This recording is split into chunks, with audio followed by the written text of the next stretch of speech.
이 청주로 제가 이제 주말만 되면 이제 청주에서 포항으로 왔다가 다시 또 이제 주말 일요일 되면 이제 주일 되면 저녁에 청주로 내려가는데 저녁에 가면 이쪽에서는 따뜻했다가 이 상당히 기온차가 많이 나는 것 같아요. 그래서 이제 갈 때는 이제 저녁에 이제 가게 되는데 이제 거기 도착하면 이제 밤이 됩니다.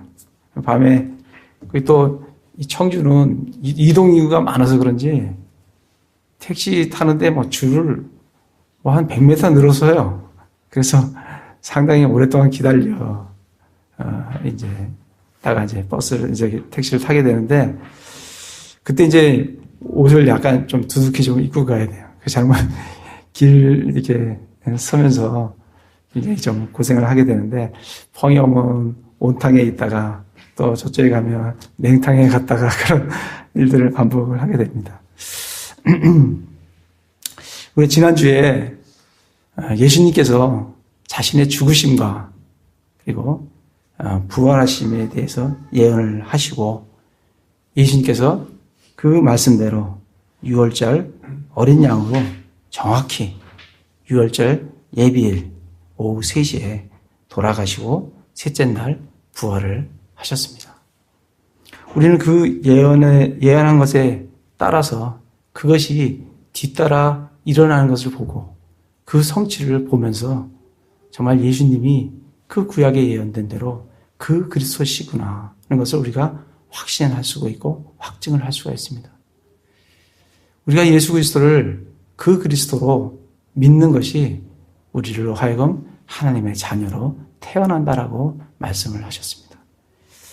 그래서 정말 우리 형제자매님들 정말 예수님이 그 그리스도이심을 확신해서 하나님의 자녀로 태어날 뿐 아니라 정말 그리스도 안에서 정말 믿음 안에서 잘 성장하시는 형제 자매님들 되시길 기도드립니다. 오늘은 마가복음 11장 1절에서 11절 말씀을 중심으로 주의 이름으로 오시는 이여라는 주제로 말씀을 나누고자 합니다. 마가복음 11장 1절에 보면 그들이 예수님과 제자들이죠. 예루살렘에 가까이 와서 올리브산의 벳바게와 베다니에 이르렀을 때 그분께서 자기 제자들 중에 둘을 보내시며 예수님께서 벳바게와 베다니에 이르렀어요. 거기서 2명의 제자를 보냈습니다. 보내면서 하시는 말씀이 2절에 그들에게 이르시되 너희 길로 가서 너희 맞은편 마을로 들어가라. 거기로 들어가면 즉시 너희가 아무도 결코 탄 적이 없는 매어있는 나귀 새끼를 보리니 그것들을 풀어서 끌고 오라. 돈을 준 것도 아니고 그리고 사서 오라는 말도 아니고 그냥 가서 보면 나귀 새끼가 매여 있을 테니 그를 끌고 오라라고 말씀을 하셨습니다.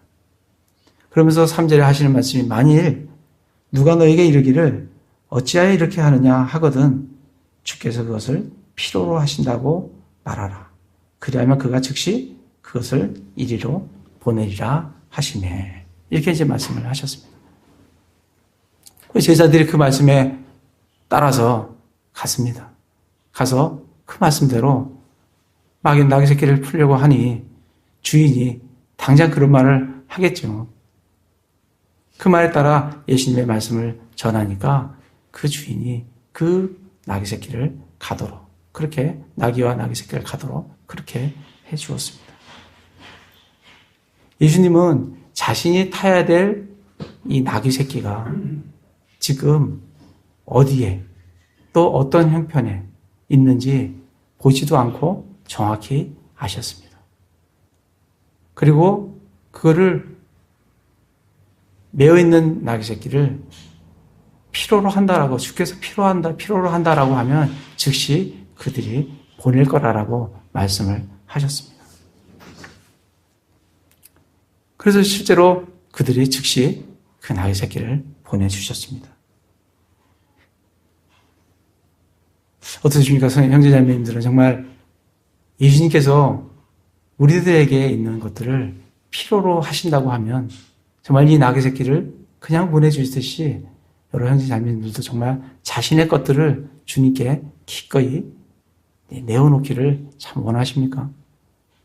정말 우리에게 있는 시간들, 또 우리에게 있는 재능들, 또 우리에게 주신 재물들, 또 우리에게 있는 우리의 자아까지 정말 주님께서 내가 필요로 한다 하면 정말 이 나귀 새끼를 내어놓듯이 우리를 내어놓을 준비가 되어 있으십니까?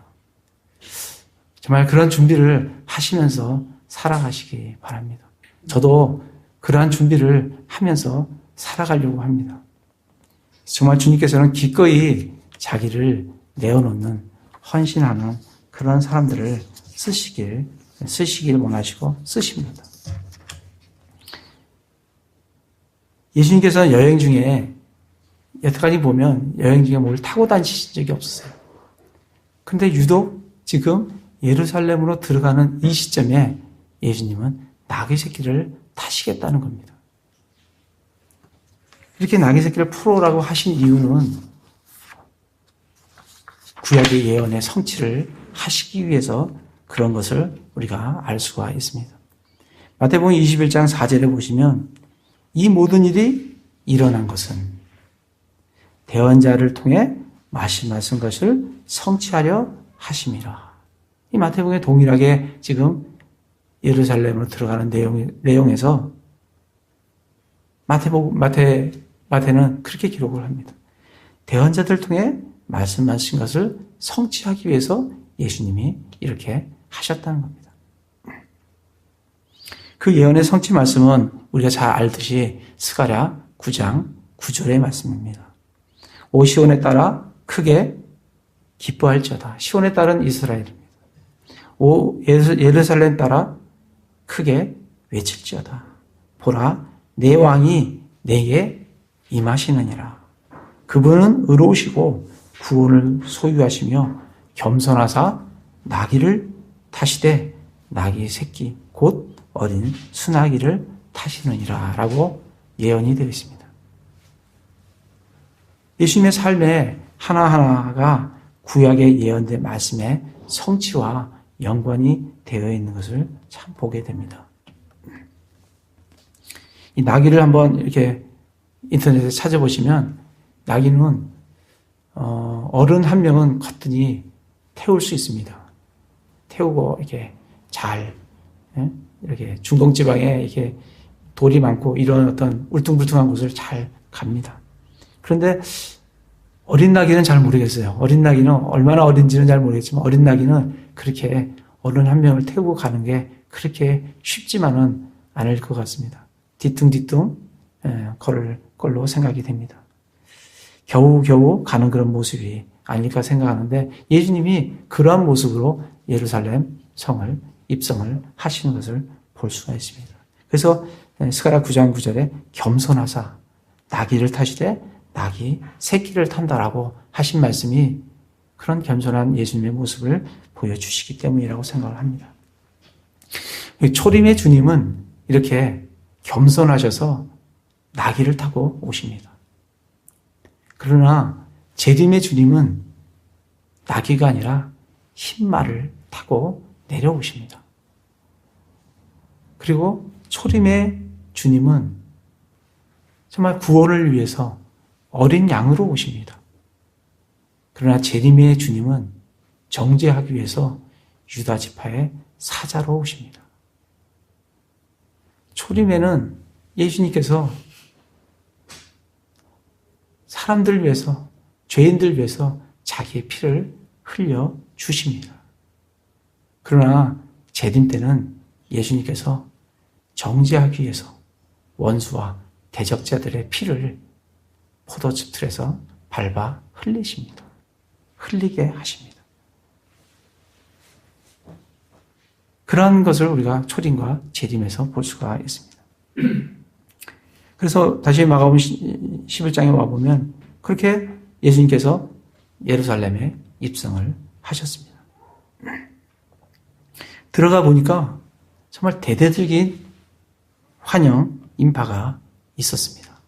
11장 7절에 보면 그들이 나귀 새끼를 예수님께로 끌고 와서 자기들의 옷을 그 위에 얹음해. 옷을 그 위에, 나귀 새끼 위에 얹혔어요. 그리고 예수님께서 그 위에 타셨습니다. 그리고 많은 사람들이 자기들의 옷을 길에 폈어요. 예수님을 환영하는 겁니다. 그리고 다른 이들은 나무에서 가지들을 베어서 길에 흩어 깔았습니다. 그러면서 소리를 지르기를 앞서가던 자들과 뒤에 따르던 자들이 외쳐 이르되 호산나 찬송하시로다. 주의 이름으로 오시는 이여.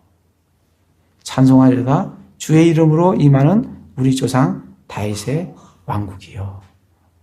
가장 높은 곳에서 호산나 하더라 라고 예수님을 대대적으로 환영하는 것을 우리가 볼 수가 있습니다. 이 호산나라는 이 단어는 이 헬라식 발음입니다. 이게 히브리식으로 발음을 하면 호시아나 이렇게 됩니다. 그래서 나라는 의미는 지금이라는 의미예요. 지금. 그리고 호시아라는 의미는 여호수아, 예수, 구원이라는 뜻이에요. 그래서 나, 지금 구원하소서라는 의미가 호시아나. 그래서 헬라식으로 발음을 하면 호산나 이렇게 이제 이들이 외칩니다. 예수님 보고 지금 우리를 구원해 주십시오라고 외치고 있습니다. 그런데 참 어떻게 된 일인지 예수님께서는 그 전에 계속해서 말씀하시기를 그리고 내가 3일 만에 셋째 날에 부활할 거다라고 계속 말씀을 하셨는데 지금 입성하는 이 시점에서 가보면 지금 보면 그 말씀과 전혀 다른 완전히 반대인 환영 인파가 너무나 많은 그런 상황을 우리가 말씀에서 보게 됩니다. 어떤 게 맞습니까? 예수님께서 죽으신다는 게 맞습니까? 아니면 정말 이 환영 인파 속에 예수님이 왕으로 추대되는 게 맞습니까? 우리가 우리의 삶으로 살면서도 우리는 이런 경우를 많이 겪게 될 수가 있습니다. 정말 예수님 말씀에는 아니라고 말씀하셨는데 우리 삶 속에 정말 너무나 일들이 잘 풀려나가는 그런 경우를 만날 때도 있습니다. 근데 그것이 또 반대로 정말 하나님 말씀에는 맞다, 그렇게 하는 게 맞다라고 했는데 실제 상황에서는 너무나 일들이 꼬이고 안 풀리는 그러한 경험들을 우리가 실제로 우리 삶 속에서 하게 됩니다. 그럴 때 우리는 상황이 아니라 하나님의 말씀이 맞고 그 말씀이 믿고 그 말씀이 순종을 해야 될 줄로 생각합니다. 지금도 예수님께서는 죽으신다 했는데 환영인파 속에 있어요. 그러나 예수님은 반드시 말씀대로 죽습니다. 이때 지금 이 11장 1절에서 11절 말씀은 예수님이 그 6월절 닷새전 얘기입니다. 우리가 요한복음 12장을 한번 가서 말씀을 살펴보도록 하겠습니다. 이 말씀 잘 꽂아놓으시고 요한복음 12장 1절에 보시면 그 뒤에 예수님께서 6월절 엿새 전에 베다니에 이르셨는데 거기에는 이미 죽었던 나사로 곧 그분께서 죽은 자들로부터 살리신 자가 있더라. 예수님께서 엿새 전에 6월절 엿새 전에 베다니에 이르셨어요. 거기에는 죽었던 나사로를 살려낸 그러한 곳입니다.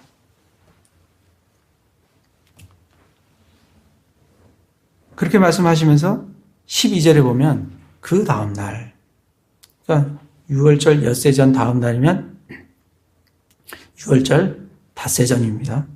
그 다음 날 명절을 지키러 온 많은 사람들이 예수님께서 예루살렘으로 오신다는 말을 듣고 종려나무를 가지고 그분을 맞으러 나아가서 외치되 호산나 찬송하시로다 주의 이름으로 오시는 이스라엘의 왕이여 하더라. 이게 6월절 닷새 전의 이야기입니다. 우리는 6월절 닷새 전부터 또 예수님이 돌아가시기까지 어떤 일들이 전개되었는지 잠깐 말씀을 가지고 좀 살펴보도록 하겠습니다. 다시 마가복음 11장으로 가보겠습니다. 마가복음 11장 가면 마가복음 11장 1절에서 11절 말씀은 6월절 닷새 전의 이야기입니다. 12절에 보면 이튿날 그들이 베다니에서 나왔을 때 그분께서 시장하심으로 이튿날이니까 이때는 6월절 나흘 전입니다. 그렇죠? 나흘 전. 이 나흘 전에 예수님께서 하신 것은 무화과 나무를 저주하셨습니다. 그리고 15절에 보면 성전을 깨끗하게 가서 엎고 청소를 하셨어요. 깨끗하게 하셨어요. 그게 6월절 나흘 전에 하신 일입니다.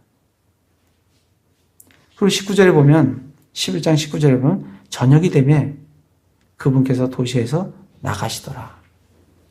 이스라엘은 저녁이 되면 하루가 또 바뀌는 날입니다. 그리고 20절에 보면 아침에 이걸 보면 이때가 6월절 이제 사흘 전입니다. 3일 전이에요. 하루가 또 지났어요. 3일 전에 예수님은 20절에 보면 젖어있던 무화과 나무가 말라버린 것을 보게 되었습니다. 그리고 다음 넘기시면 11장에 보면 이 수제사장들과 27절에 보면 수제사장들과 서기관들과 장로들과 함께 왜 너희들이 침례 요한의 말을 믿지 않느냐라고 그들과 논쟁을 하는 모습을 볼 수가 있습니다. 그리고 12장에서 너희들은 하나님의 아들을 죽이게 될 거다라고 얘기를 하시면서 13절부터 12장 13절부터는 세금 논쟁을 그들과 벌립니다. 그리고 18절부터는 사두개인들과 부활에 대한 논쟁을 말씀을 하십니다. 그게 그러면서 뒤에 이제 일들이 쭉 가면서 13장에 보면 성전이 멸망할 것을 예고를 합니다. 이게 사흘 전 예수께서 하신 일입니다. 그걸 보시면서 마가복음 14장 1절을 가서 보시면 성경은 굉장히 정확하게 시간들을 우리에게 알도록 잘 말씀을 해주고 계십니다. 14장 1절에 보면 이틀이 지나면 이제 사흘이 6월절 사흘이 지났고 이제 6월절 이틀 전인 것을 우리가 알 수가 있습니다. 이틀이 지나면 6월절과 무교절이더라. 그래서 이틀 전에 예수님께서 하신 것은 3절에 보면 베다니에 있는 나병 환자 시몬의 집에서 귀한 옥합을 깨트린 여인으로부터 머리에 그 향유 부음을 받고 그 여인이 예수님의 장사를 예비하는 것을 이제 경험을 하시게 됩니다. 그래서 14장 넘어가서 그게 예수님 6월절 이틀 전에 경험하신 일이에요.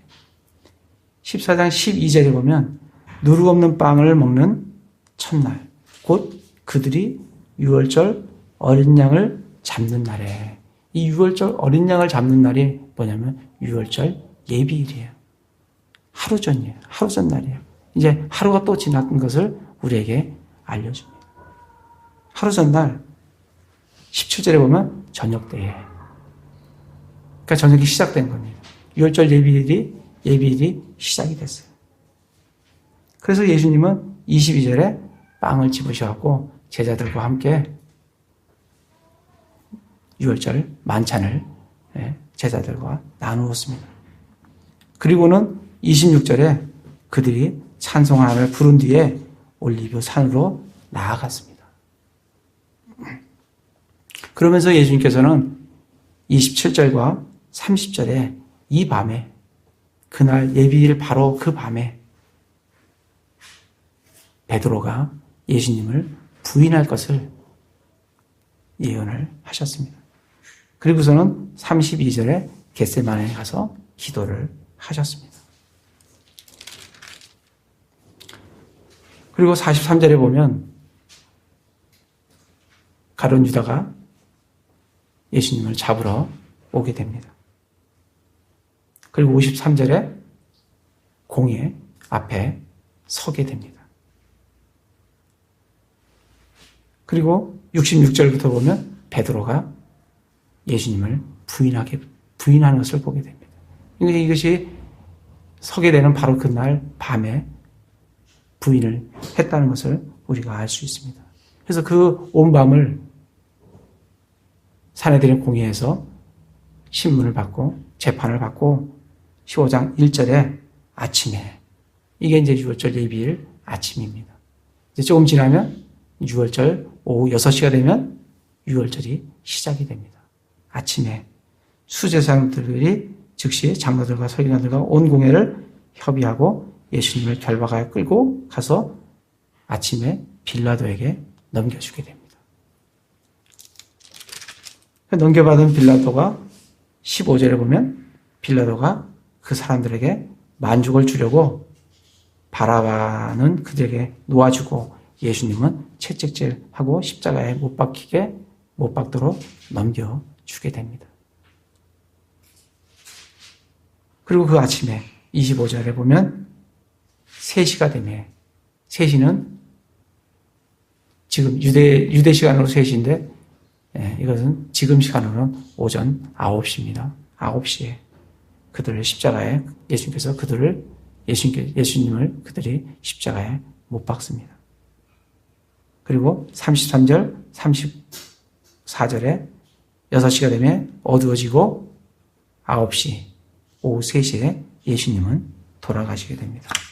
이게 예수님 닷새 전부터 예수님께서 돌아가실 때까지 과정을 마가복음에서 상세히 보여주고 있습니다.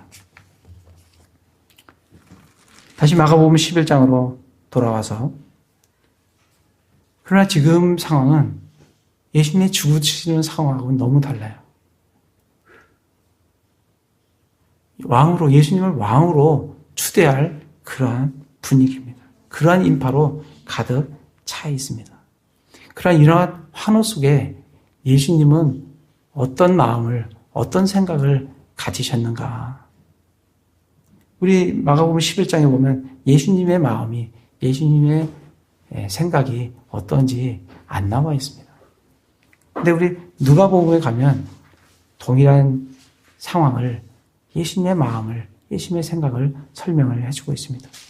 누가복음 가보겠습니다. 누가복음 19장에 동일하게 예루살렘 입성에 대한 얘기를 해주고 있습니다. 38절에 보면 이르되 찬송하려다 주의 이름으로 오시는 왕이여, 하늘에는 평화여, 가장 높은 곳에는 영광이, 예루살렘에 입성하는 것을 환영하는 인파들의 말소리가 들려옵니다. 40절에 보면 예수님의 마음이 담긴 글이 나옵니다. 40절에 보면, 41절에 보면 그분께서 가까이 오사 그 도시를 보시고 그 도시로 인해 슬피 우시며, 예수님은 그 환영 인파 속에서, 그 환영 인파가 그것이 아무런 의미 없다는 것을 예수님은 아십니다. 아시면서 그 환영 인파 속에서 예수님은 우십니다. 그 도시를 보고, 그 예루살렘을 보고 우셔요. 그러면서 42절에 이르시되 적어도 이날, 즉 내 날에만이라도 곧 내가 내 화평에 속한 일들을 알았더라면 얼마나 좋았으리요. 그러나 지금 그 일들이 내 눈에 숨겨졌도다. 이 날이 언제냐면, 이 날이 예수님이 그리스도로, 메시아로 끊겨지는 날이에요. 쪼고 있으면 끊겨진다는 겁니다. 그것이 다니엘 9장 26절에 62일의 뒤에 메시아가 끊어질 터이나 그 끊어지는 그 날이 이제 조금 있으면 다가오는데 그 날만이라도 화평에 속한 일들을 알았다면 너희들이 이 메시아를 정말 왕으로 받아들였다면 너희들이 화평의 길을 갈 수 있었는데 그러나 그렇지 못한 그 일들이 내 눈에 가리워졌다고 숨겨졌다고 하고 예수님께서는 우시는 것을 볼 수가 있습니다. 그러시면서 미래에 일어날 일들을 예언을 해주십니다. 43절에 날들이 내게 이르르니 그때 내 원수들이 내 주위에 도랑을 파고 너를 둘러싸서 사면으로 가두며 또 너와 내 안에 있는 내 자녀들을 땅에 쓰러뜨리고 내 안에서 돌 하나도 다른 돌 위에 남기지 아니하리라. 이는 너를 돌아보는 때를 내가 알지 못했기 때문이라. 예루살렘이 완전히 멸망될 것을 정말 디도 장군에서 멸망된 것도 있지만 그것이 아니라 나중에 예수 정말 7년 대환란이 끝날 그때 완전히 멸망되는 그것을 예수님께서는 지금 예언을 하고 계시면서 네가 이 돌아오는 때를 내가 알지 못했기 때문이라고 슬피 우시는 그런 장면을 볼 수가 있습니다. 그런 이런 환영 인파 속에서 예수님의 마음은 슬피 우시는 마음인 것을 우리가 알 수가 있습니다.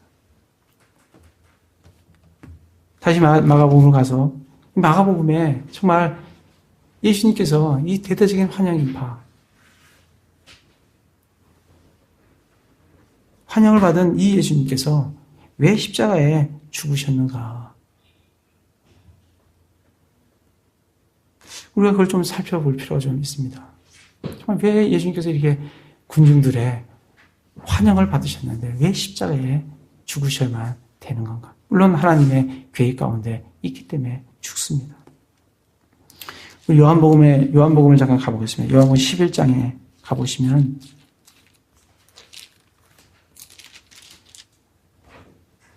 요한복음 11장 45절에 보면 그때 마리아에게 와서 예수님께서 행하신 일들을 본 유대인들 중에 많은 자들이 그분을 믿었으나 그것은 나사로를 죽은 자부터 살리신 그 일들을 보고 많은 사람이 예수님을 믿었습니다.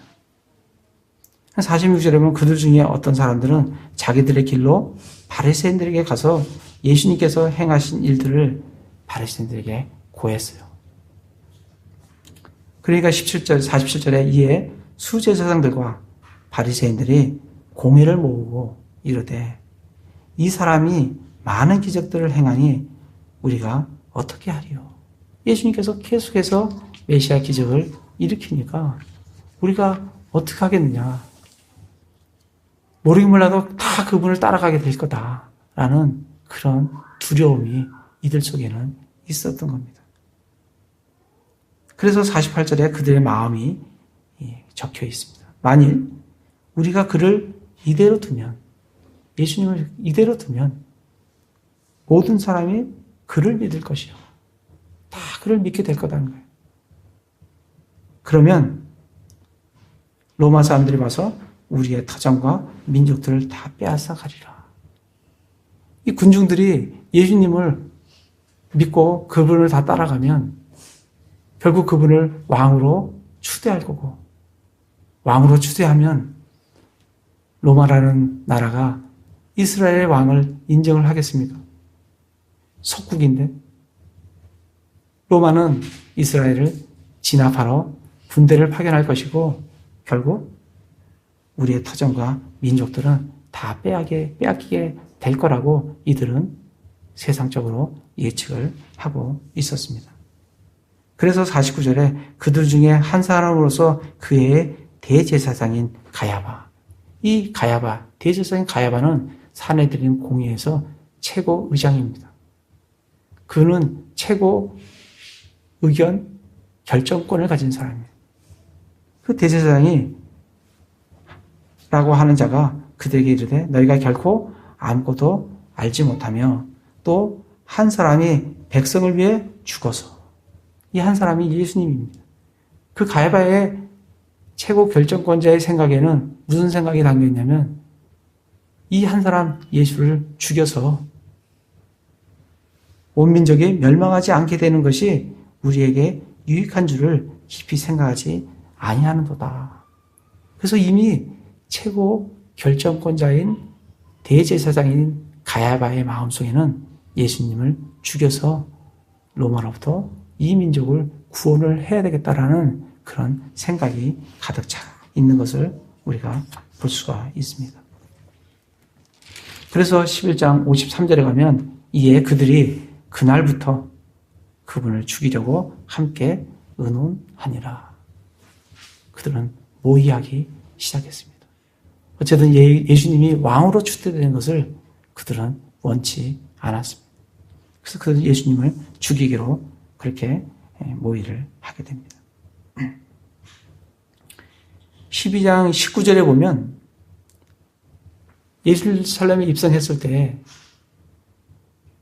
많은 사람들이 예수님을 환영을 하니까 이 바리새인들이 19절에 이렇게 얘기합니다. 그러므로 바리새인들이 자기들끼리 이르되 너희가 아무것도 이기지 못하는 줄을 알지 못하느냐. 보라 세상이 그를 따르는도다.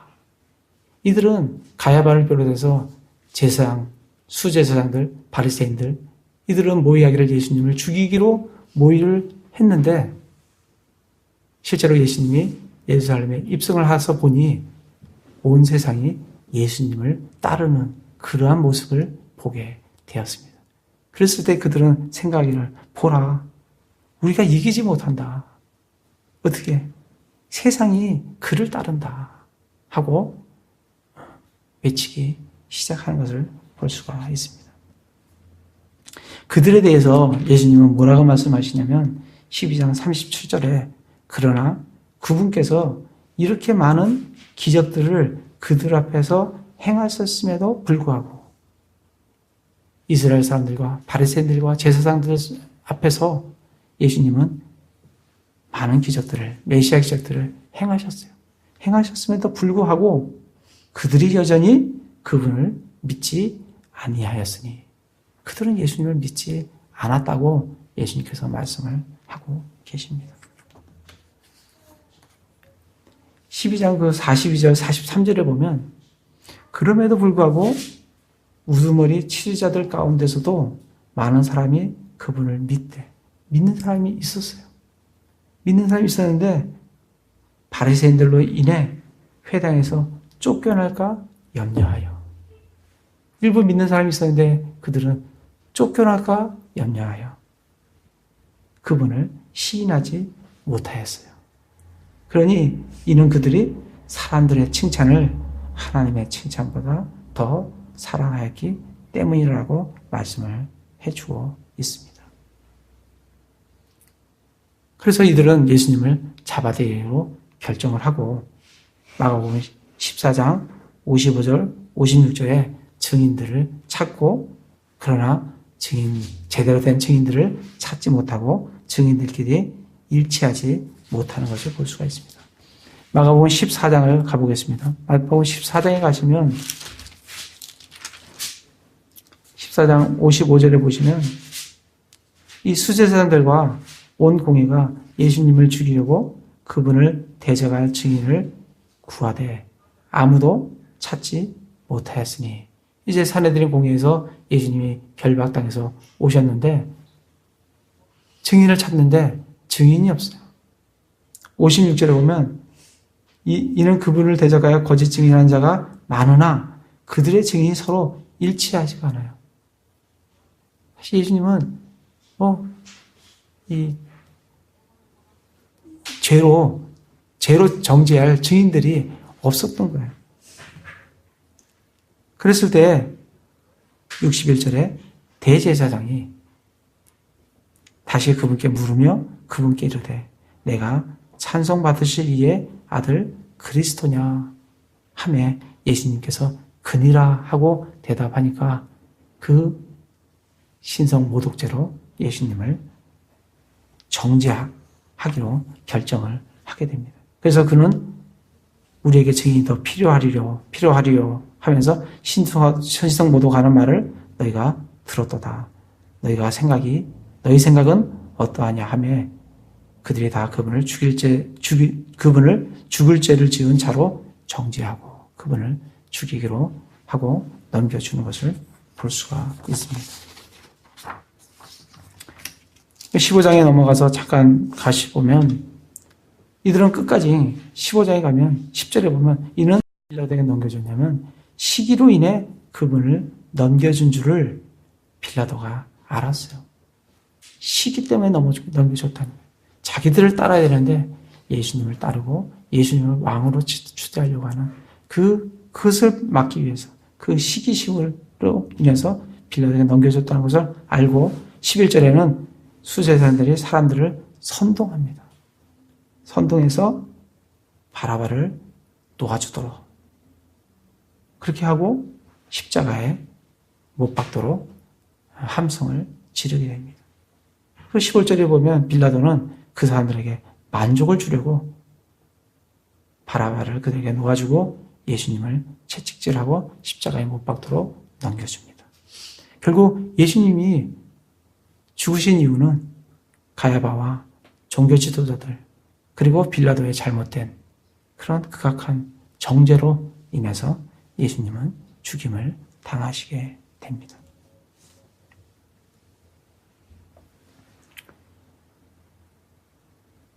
군중들은 예수님을 주의 이름으로 오시는 이여라고 외쳤지만 그렇게 대접하지는 못했습니다. 그러나 이러한 가운데서도 주님을 주님의 이름으로 오시는 분으로 믿고 예비하는 그런 삶을 산 사람들이 눈에 보이게 됩니다. 마가복음 14장에 보면 15장에 보면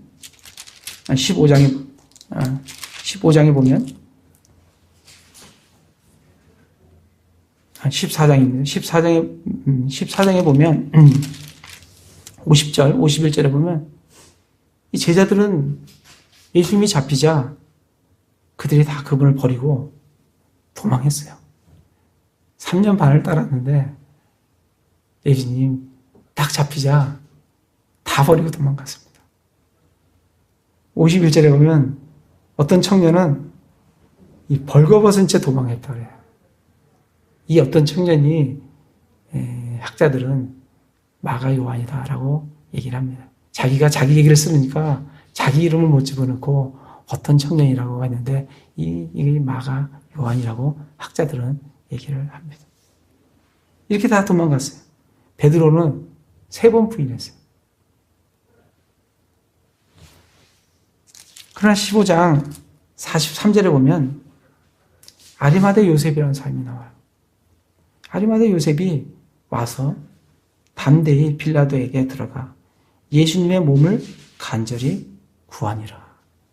그는 존경받는 공회원이요 역시 하나님의 왕국을 기다리는 자라고 말씀을 해주고 계십니다. 그는 아까 치제자들 가운데서 많은 사람이 믿었으나 바리새인들이 에 의해서 해당해서 쫓겨날 것을 염려해서 드러내지 못한 사람들이 있었어요. 이 아리마대 요셉은 그런 중에 한 사람입니다. 그러나 예수님이 죽었을 때에는 죽고 난 이후에 그 예수님의 몸을 빌라도에게 담대히 구하고 그리고 장례를 치른 사람은 12제자가 아니라 아리마대 요셉입니다. 그는 회당에서 쫓겨날 각오도 한 사람입니다. 누가복음 23장 50절에서 51절에 이 요셉에 대해서 잘 얘기를 해주고 있습니다. 보라, 요셉이라 하는 사람이 있었는데 그는 공회원이요 선하고 의로운 사람으로 그들의 결의와 행동에 찬성하지 아니한 바로 그 사람이더라. 요셉은 어떤 사람이냐면 대제사장과 수제사장들과 바리새인들이 예수님을 죽이기로 결의한 그 행동과 그 결의에 찬성하지 않은 사람이라고 적혀져 있습니다.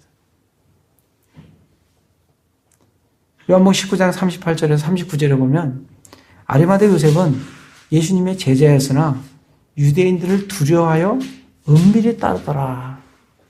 예수님 죽기 전에는 이 아리마대 요셉은 예수님을 은밀히 따른 자였어요. 아까 그런 사람이었어요. 회당에서 쫓겨날까 봐 두려워서 은밀히 그런 따른 사람이었어요. 그러나 예수님께서 돌아가셨을 때 그는 담대하게 또 간절히 빌라도에게 예수님의 몸을 요구해서 장례를 치른 사람이었습니다. 니고데모도 마찬가지로 밤에 왔던 니고데모도 몰약과 알로에 섞인 것을 100그쯤 가져와서 장례에 동참하는 것을 볼 수가 있습니다. 이렇게 어느 시대이든 믿음으로 따르는 남은 자들이 있는 것을 우리가 보게 됩니다. 이들을 통해서 배울 수 있는 것은 주님을 위해 기꺼이 헌신하고자 그 고난을 동참하고 그 고난을 받고자 하는 그러한 태도입니다. 예전에 제가 다니던 그 회사에 제가 임원이었을 때 한 전무가 자살을 했어요. 그래서 그 자살한 그분을 회사에서는 회사장으로 이렇게 하기로 결정을 했습니다.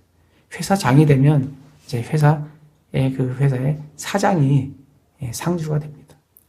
그래서 이제 모든 것을 이제 하고 이제 발인할 때가 됐어요. 사장이 모든 임원들은 다 나와서 이제 뭐 그들의 하는 방식대로 절하고 하는 그런 것들을 하게 되는 거죠. 그래서 임원들이 얘기 때 저도 그때 임원이었기 때문에 같이 따라 나갔습니다. 임원이 한 10명 정도 됐을 거로 생각이 들어요. 정확한 숫자는 모르겠지만. 그 뒤에는 직원들이 뭐 회사장이니까 상당히 많은 숫자가 뒤에 서 있었습니다. 사장이 절을 하니까 다 따라서 절을 하는 거죠. 저는 이제 그리스도인이니까 절을 할 수 없는 그런 마음에 저는 혼자 외롭게 서 있었습니다. 그렇게 늘 그리스도인들은 세상에 나가면 믿는 사람이 많은 것 같지만 별로 없습니다. 늘 왕따를 당하는 느낌을 늘 받게 됩니다. 사장이 자기가 절하는데 따라서 절하지 않는 사람을 뭘 좋아하겠습니까? 늘 그런 그리스도인들은 그런 왕따를 늘 당하는 그런 경험을 하면서 살아가게 됩니다. 정말 이 아리마대 요셉도 아마 그 회당에서 왕따를 당했으리라고 생각을 합니다. 그러나 그런 고난에 관계없이 그 고난을 기꺼이 받고서라도 자기가 해야 될 예수님의 장례를 치르는 그런 모습을 보게 됩니다. 정말 우리들도, 우리 형제자매들도 그리스도와 함께 그런 고난받는 그런 삶을 사시는 형제 자매님들 참 되시길 기도를 드립니다. 또 한 사람은 미리 장사를 예비한 여인이 있어요. 마가복음 14장에 보면 14장 3절에서 9절에 보면 예수님이 이제 유월절 이틀 전에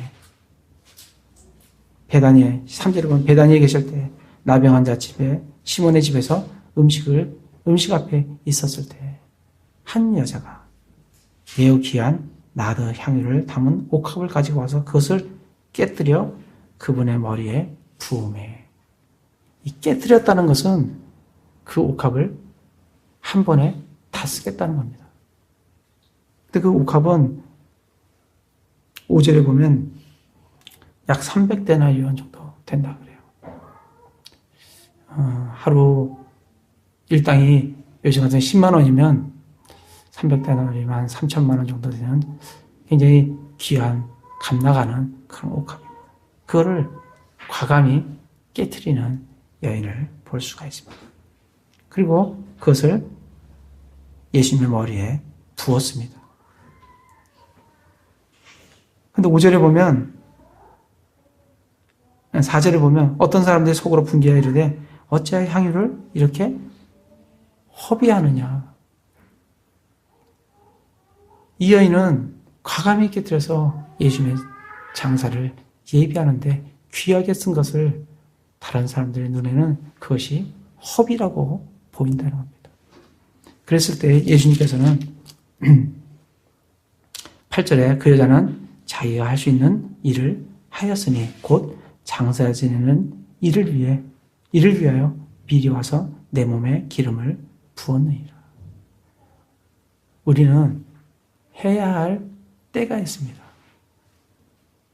이 장사를 예비하지 못하면 영영 아무리 귀한 걸 나중에 드린다 하더라도 먼저 예수님의 장례를 예비하는 것만 못한 것을 볼 수 있습니다. 그랬을 때 예수님께서는 9절에 진실로 내가 너에게 이르노니 온 세상 어디든지 이 복음이 선포되는 곳에서는 사람들이 그녀가 행한 이 일도 말하여 그녀를 기념하리라고 그녀의 정말 축복을 주시는 것을 볼 수가 있습니다. 이 여인은 연약한 여인이고 제자들 같이 주님을 따라다니지도 않았습니다.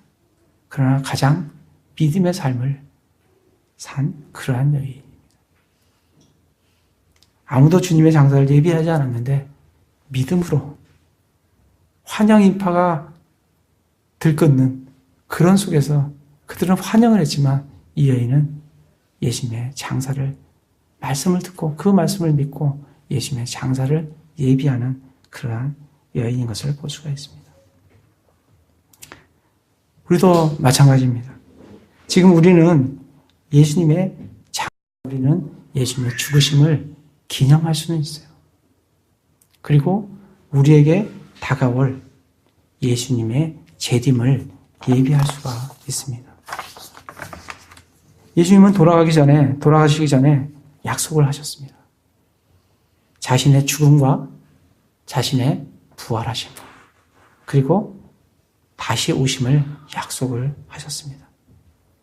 그분의 죽음과 부활을 말씀 가운데 확신하는 사람은 주님의 다시 오심도 확신할 수가 있습니다. 요한복음 14장 1절에 3절 예수님께서 죽으시기 전에 너희는 마음에 근심하지 말라. 하나님을 믿고 또한 나를 믿으라. 내 아버지 집에 거할 곳이 많도다. 그렇지 않으면 너희에게 말해 주었으리라. 내가 너희를 위하여 처소를 예비하러 가노니 가서 너희를 위하여 처소를 예비하면 내가 다시 와서 예수님은 다시 오겠다고 예비하면 다시 오겠다고 말씀을 해 주십니다. 너희를 내게로 받아주어 내가 있는 곳에 거기에 너희도 있게 하리라고 말씀을 해 주셨습니다. 주님은 우리에게 재림을 약속을 하셨습니다. 우리는 이 소망 가운데 살아가야 합니다. 그리고 그 재림을 예비할 수 있는 사람이 되어야 합니다. 이 재림을 예비하는 삶은 요한일서 3장 2절 3절에 잘 나와 있어요. 재림을 예비하는 삶은 사랑하는 자들아 이제 우리는 하나님의 아들들이라. 우리가 앞으로 어떻게 될지 아직 나타나지 아니하였으되 그분께서 나타나시면 우리가 그분과 같이 될 줄을 아노니 이는 우리가 그분께서 계신 그대로 볼 것이기 때문이라.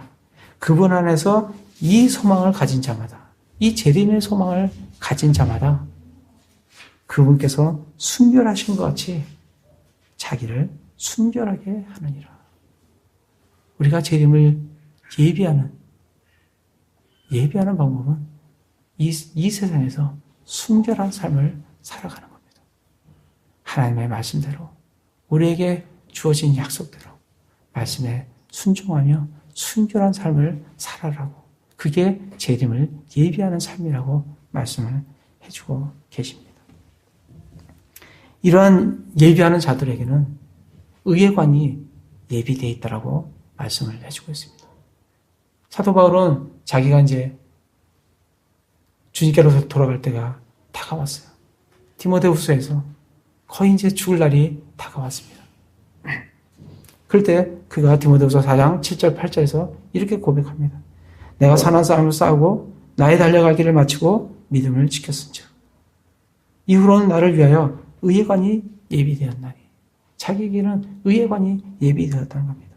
주 곧 의로우신 심판자께서 그날에 그것을 내게 주실 것이요 내게만 아니라 그분의 나타나심을 사랑하는 모든 자들에게도 주시리라.